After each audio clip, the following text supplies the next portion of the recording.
Hello there. I've been a big fan of horror games for a while now. Anytime a horror game gets announced, I kind of keep it on my radar. Something about them just sucks me in and keeps me playing. I just really like the feeling these games give me. The feeling being like I'm gonna piss my pants at anything that jumps out at me. But hey, I think everyone needs that feeling in their life. I feel like good horror games have to keep throwing new tricks at you to keep you on your toes. I mean, it should be obvious. If a horror game keeps trying to get you with the same trick, you're gonna catch on.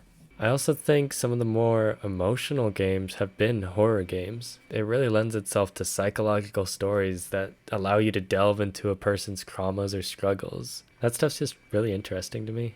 Okay, so I got this idea for a video from playing Visage. It's a survival horror game that recently got put on Game Pass. Doesn't matter. And I decided, hey, I got some free time, might as well try it out. It's obviously inspired by PT, but it immediately sucked me in. I was gonna make a video just talking about how much I loved the game, but as I kept playing and doing more tasks, I went from I love this game to wait, am I really having fun?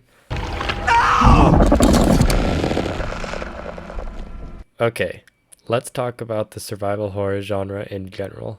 Much like any genre, if you break each game down, you essentially have the same game. Walk around, look around for supplies, and try and survive whatever monstrous hell beast is chasing you. Simple premise, right?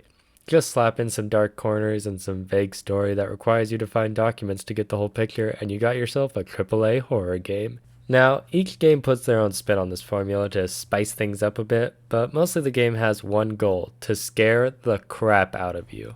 And if a horror game doesn't succeed at doing that, well, it might not be a very good horror game.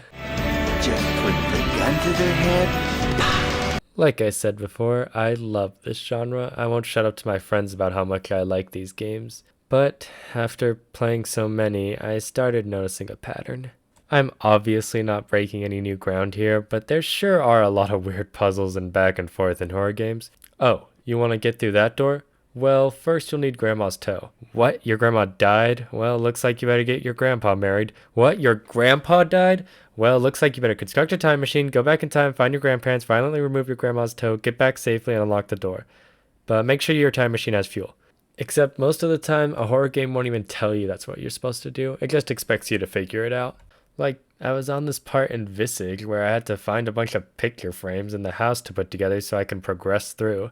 And I'll be honest, I have to look up how to get through parts in some horror games. It just doesn't sound super fun aimlessly wandering around until I found the right object or key. Life is short, I got spaghetti to fry. Some friends I talk to about horror games say, yeah, I just don't really like all the walking around and back and forth. And I can totally get that. Most people want to feel like they are progressing through a game, to feel like they are accomplishing something. And when a horror game throws a bunch of objects at you and goes, don't you remember that the bottle cap goes on the statue's nipple? Of course I don't. I haven't played this since last week. Now, not all horror games do this. There are more linear titles out there, but I think these puzzle-solving mechanics are what's most common in the horror genre. To summarize the point I'm trying to make, I understand why people might not be so excited for horror games. It's not a hand-holding experience, and being put in the shoes of the hunted isn't as fun as being the hunter. I mean, wouldn't you rather be an unstoppable soldier that can mow down anything in your path, or a powerful wizard living in a fantasy world? A video game is supposed to make you feel like the character you are playing, and playing as someone going through a miserable experience is going to make you feel a little miserable. I should know I do that every day. So why do people, myself included, enjoy these games? Well, while it can be fun to feel invincible and tear down foes and easily progress through each level with almost no difficulty, it starts to feel stale. I can't speak for everyone, so this is just my personal theory, but people like to overcome challenges, and a puzzle is, believe it or not, a challenge. Whether it's figuring out what ammo to save and what ammo to use, or figuring out where the frick this gemstone goes, horror games are pretty much puzzle games, just with some demonic forces hunting you down. Back to what I was saying before, everyone loves the feeling of accomplishment. They like having that moment after completing a task, and a horror game is great at offering those moments. Let's take a look at the Souls games. They aren't designed to be fun or breezy. They present you with a set of difficult challenges, and it's up to you, the player, to break down the obstacles the game sets out for you. They aren't designed to be fun, they are designed to be rewarding. And once you've overcome your obstacles, it gives you that sense of accomplishment to keep going until the game goes, hey, would you look at that? You've beaten me. I put up these challenges and you've conquered them. A horror game isn't here to give you a fun, wacky good time. It's a horror game. It uses its quiet atmosphere and eerie tone to suck you in. When you start a horror game, it's there to test you, not entertain you. Enter test you. And I don't know about you, but that sounds pretty. So, yeah, I guess to answer the original question, are horror games fun? Well, yes. This might have been obvious from the start. Obviously, people get some sort of fun out of the survival horror genre. That's why they play them. I just am fascinated by these games. You have to create a horrifying experience for people, but still keep it enjoyable to keep playing. It's a difficult balance to achieve. But, like everything in life, the level of enjoyment is subjective.